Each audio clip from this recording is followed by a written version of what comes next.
UMKM adalah salah satu dari banyak pihak yang merasakan dampak negatif dari penyebaran virus corona.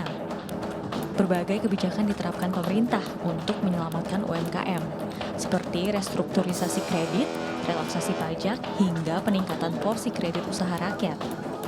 Ya, di masa pandemi ini, aktivitas masyarakat di luar ruangan cenderung menurun dan membuat pendapatan pelaku UMKM semakin berkurang. Sebagian pelaku usaha terus memutar otak agar usaha mereka terus berjalan di tengah ketidakpastian pandemi COVID-19.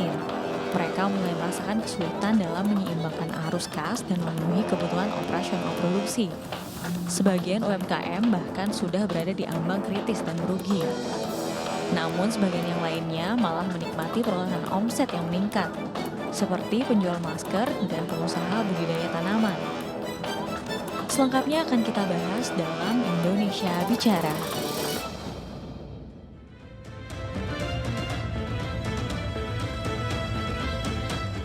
Ya, beragam cara dilakukan warga untuk menghilangkan kejenuhan dan kepenatan selama pandemi. Salah satunya adalah dengan berkebun di rumah. Nah, hal ini membuat pengusaha tanaman kebanjiran omset di tengah pandemi. Selain itu, kewajiban penggunaan masker untuk mencegah penularan COVID-19 pun membuat pengusaha masker juga menikmati keuntungan. Saya Herjunno Syaputra, kita akan berbincang lebih jauh terkait rejeki di tengah pandemi, dan di segmen ini saya akan berbincang dengan satu narasumber yang sudah terhubung bersama kami melalui sambungan Zoom. Ini ada Mas Paul Makarello, pengusaha tanaman janda bolong. Saya sapa dulu Mas Paul, halo.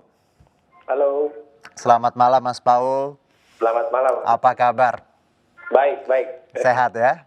Rame tuh di belakang nih, ijo-ijo. Oke, Mas Paul, kita bicara hobi ya dan juga rezeki di tengah pandemi. Kita tahu banyak sekali masyarakat ya tadi mengalami kejenuhan, akhirnya coba untuk cari-cari kesibukan. Ada yang belajar masak ya, ada yang jualan kue, makanan, ada yang produksi masker dengan berbagai macam motif. Nah, yang menarik nih, berkebun sekarang mulai tren juga ya, selain sepeda ya. Kita tahu banyak sekali orang-orang yang mendadak berkebun, yang tiba-tiba suka dengan tanaman, mulai cari tahu, akhirnya jualan tanaman juga. Nah, yang menarik nih, kalau Mas Paul sendiri ini pengusaha tanaman janda bolong, kalau saya dapat title-nya di sini, benar ya? Ya, betul. Dari kapan, Mas? Aku sih sebetulnya mulai itu sebetulnya 2 tahun lalu ya. Oke, Tapi udah 2 tahun ya? Kalau bisnis tanaman sih sudah sejak 2006, 2007 kita udah mulai. Cuman kalau yang sekarang lagi istilahnya lagi tren banget itu ya sejak 2 tahun saya mulainya. 2 tahun yang lalu? Ya. Oke, berarti bukan dadakan karena pandemi ini ya? Enggak. Oke, nah kalau bicara janda bolong sendiri Mas, saya sih taunya tadi tuh monstera ya, kita nyebutnya ya.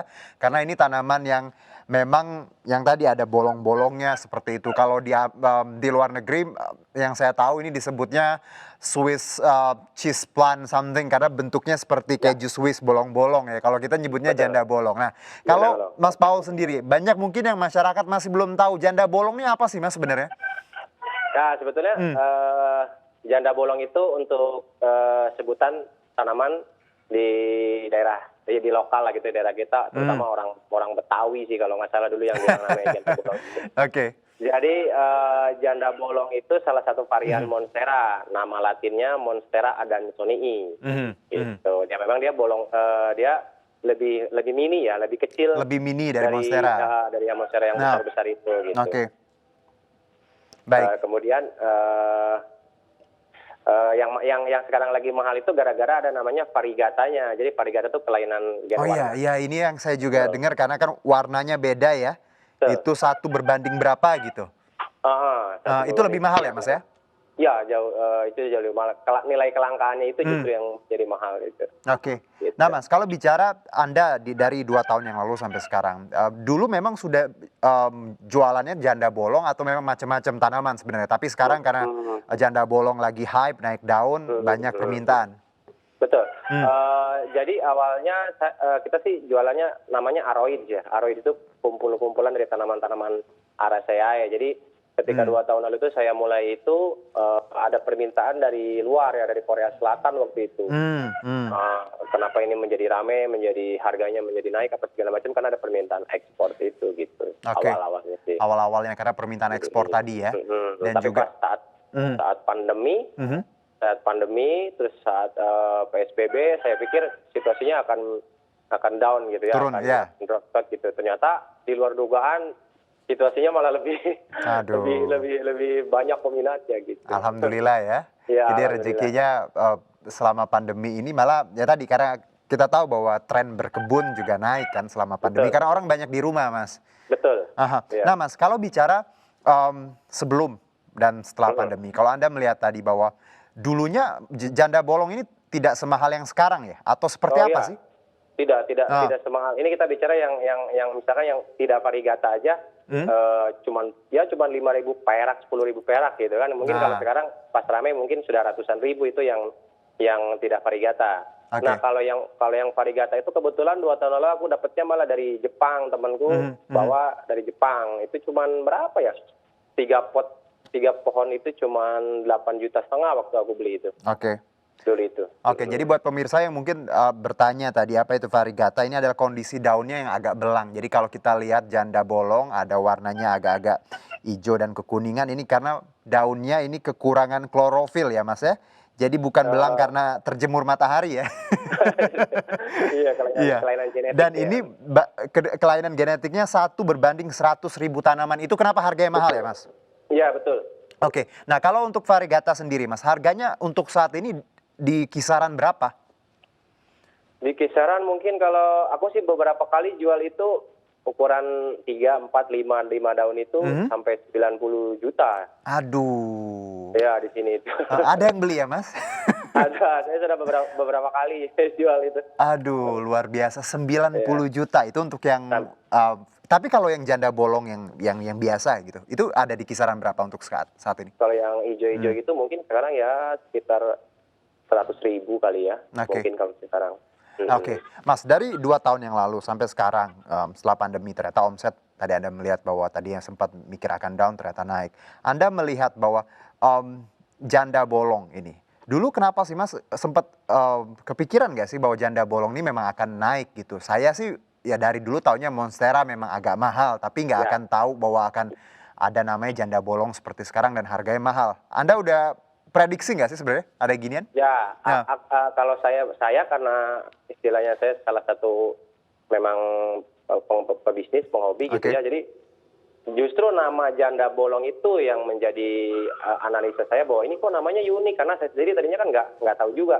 Kok namanya janda bolong sih? Itu justru nama janda bolong itu yang menurut saya nanti akan menjadi polemik, akan jadi perdebatan, orang akan penasaran, akan cari itu. Betul. Tapi saya tidak duga kalau harganya bisa seperti sekarang ini gitu.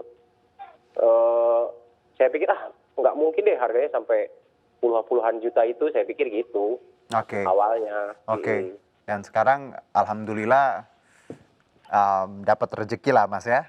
Alhamdulillah. Iya, luar biasa. Nah, Mas, kalau kita bicara perawatan nih ya, yang saya baca juga bahwa Monstera ini kan sebenarnya tidak boleh kena matahari langsung ya, dan juga nggak boleh disiram sering-sering. Tapi sebenarnya gimana sih untuk mungkin yang sekarang lagi belajar untuk beli Monstera atau janda bolong ini, perawatannya seperti apa yang ideal dan memang tadi sesuai pakemnya?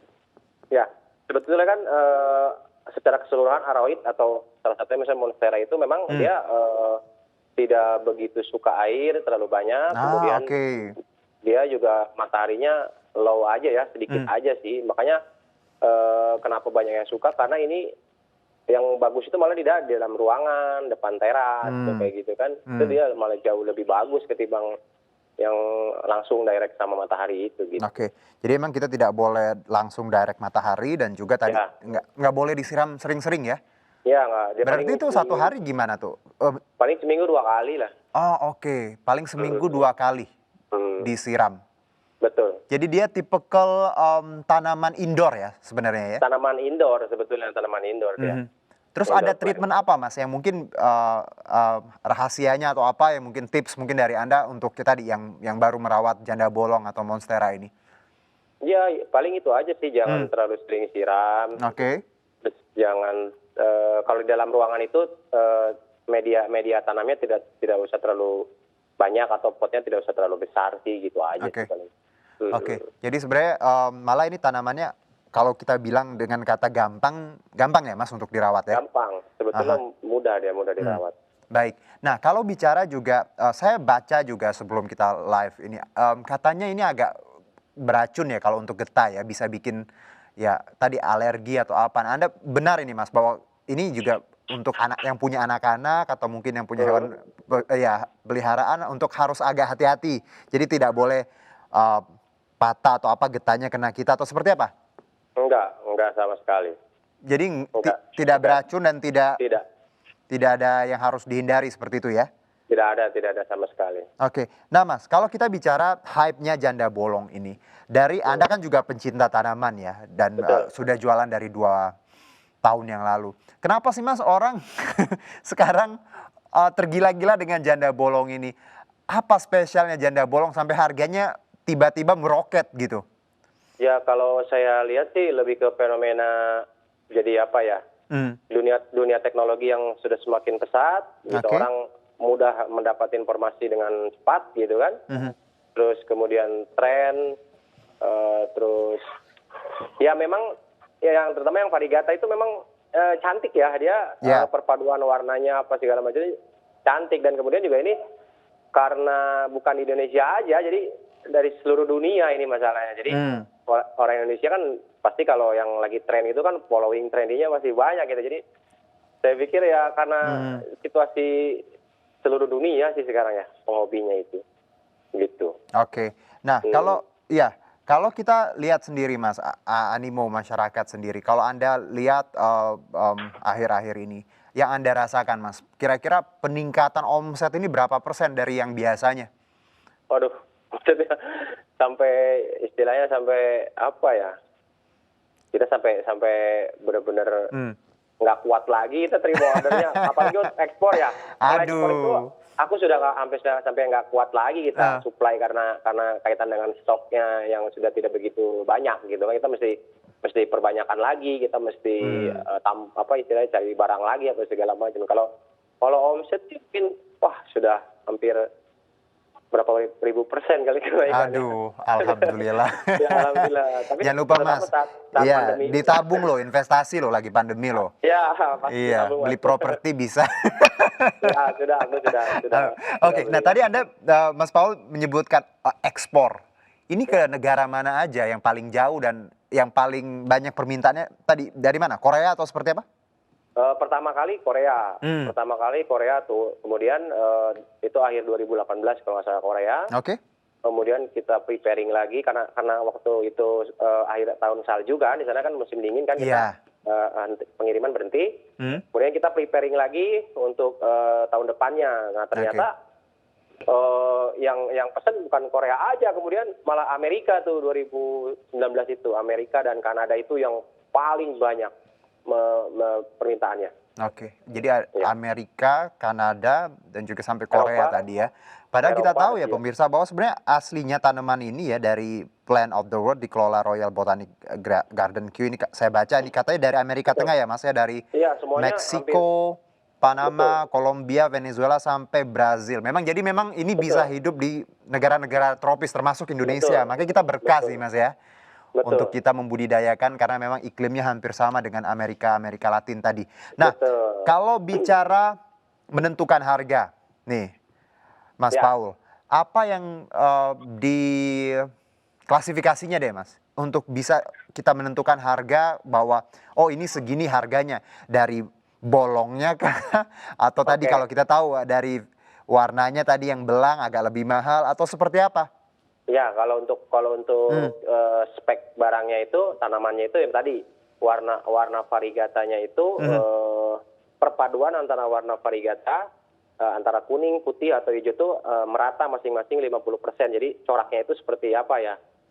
Merata lah gitu jadi ya. Yang bagus yang seperti itu. Terus kemudian yang menentukan harganya lagi itu jumlah daun dan size-nya, besaran daunnya gitu. Terus kalau saya sering cek ini ya. lelang-lelang di eBay, misal di Etsy atau di grup-grup Bisa internasional bandingin gitu ya? itu untuk acuan harganya saya lihat di situ. Oke, jadi kita tadi tergantung tadi warnanya, coraknya, dan juga besarnya ya, besaran Ya, betul. itu juga semakin Jumlah mahal. Dan tadi daun-daun. Anda juga compare atau bandingkan dengan harga eBay dijual di luar, seperti itu ya? Betul. Oke, Ya. baik. Mas, kalau saya baca juga, wah, kalau kita budgetnya mungkin terbatas nih Mas, ya. Ya. Masih bisa nggak sih beli janda bolong sebenarnya? Tadi ada menyebutkan ada yang 100.000 ya? Oh ya, janda bolong untuk yang hijau itu ada yang 50.000, 100.000, ada yang hijau ya, yang non variegata atau reguler itu ada. Oke. Kalau sirih gading pernah dengar nggak Mas? Karena saya dengar juga karena tanaman Ya. sirih gading ini kalau udah gede agak mirip sih, tapi Ya, bukan sirih- sebenarnya. Bukan, dia sirih gading itu namanya dia latinnya itu epiprenum dia. Oke. Sirih gading itu. Beda genus. Walaupun ya juga kalau melebar dia agak bolong ya Mas. Ya, walaupun agak bolong ya, itu bisa jadi untuk istilahnya untuk orang yang budgetnya sedikit bisa kita, karena di luar juga Oke. di luar juga laku sih kayak gitu-gitu. Oke. Baik. Jadi tadi sebenarnya kalau dengan budget terbatas masih bisa lah ya Mas ya, 50.000, 100.000 asal dirawat. Makin gede makin mahal ya Mas ya. Betul. Aduh. Baik, ini positif sekali ya janda bolongnya daripada janda-janda yang lain. Kan ada lagunya tuh Mas, mabok janda. Ini mabok janda bolong, lebih positif. Baik, Mas Paul terima kasih. Nah, salam buat janda-janda bolong di belakang. Kalau ada Oke, yang Mas. tidak Siap. bisa dirawat, saya siap menampung janda-janda bolong. Iya, Mas. Oke, terima kasih Mas Paul. Kita jeda dulu. Iya. Baik pemirsa, kita cukup segmen awal ini. Masih kita akan berbincang dengan para pelaku UMKM terkait rezeki di tengah pandemi. Tetap bersama kami di Indonesia Bicara.